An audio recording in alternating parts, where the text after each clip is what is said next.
In C.S. Lewis's thought-provoking work, The Screwtape Letters, Letter 21 offers a fascinating glimpse into the diabolical strategies employed by Screwtape, a senior demon, as he mentors Wormwood, his junior fellow tempter.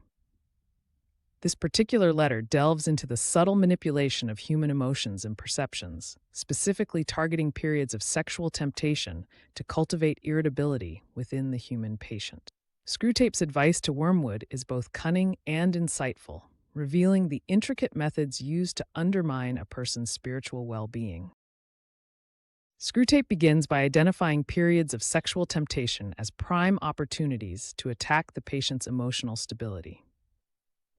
He advises Wormwood to exploit these times by fostering a sense of ownership over the patient's time. By convincing the patient that their time is their own, Wormwood can create a false sense of entitlement. This illusion of ownership makes the patient more susceptible to feeling that others are encroaching on their personal time, leading to frustration and irritability. Screwtape emphasizes that the more the patient believes they own their time, the more they will experience disappointment and resentment when they perceive that their time is being taken away. A central theme in this letter is the concept of ownership versus the true nature of possession. Screwtape argues that humans must be led to believe that they have ownership over various aspects of their lives, including time, work, and even their involvement in institutions like their church. This notion of ownership is portrayed as inherently flawed because, according to Screwtape, humans do not truly own anything. Everything ultimately belongs to the enemy, who made all things.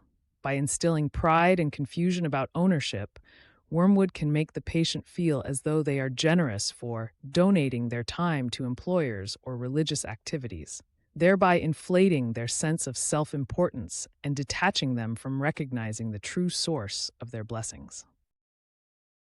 The letter also highlights the destructive power of pride and entitlement. By making the patient feel that their time is exclusively theirs, Wormwood can exacerbate feelings of peevishness and intolerance towards others. This prideful attitude blinds the patient to the interconnectedness of life and the reality that all time and resources are ultimately gifts from a higher power. Screwtape cynically acknowledges that this approach is absurd, as it mirrors humans' misplaced sense of ownership over even the most fundamental elements of existence, such as the sun and the moon.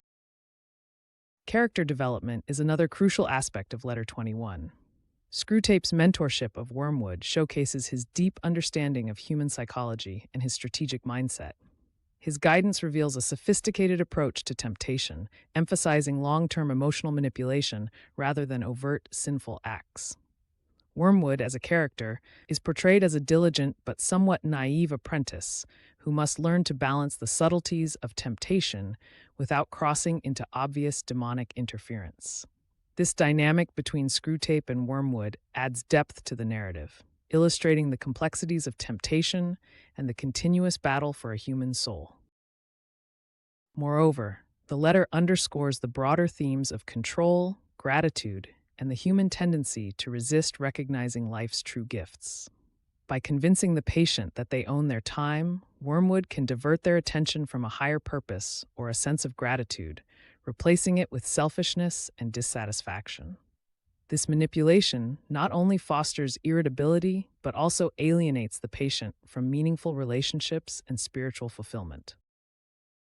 In essence, Letter 21 of the Screwtape Letters serves as a profound exploration of how pride and the illusion of ownership can be weaponized to destabilize a person's emotional and spiritual life.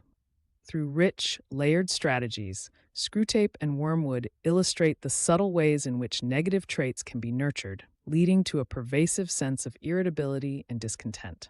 The letter encourages readers to reflect on the importance of humility, gratitude, and the recognition that true ownership lies beyond the material and temporal, ultimately fostering a deeper understanding of the human condition and the spiritual battles that underpin it. Thanks for watching. If you're enjoying our literary analyses, help Bookly Crash Course grow by hitting that subscribe button and sharing with friends.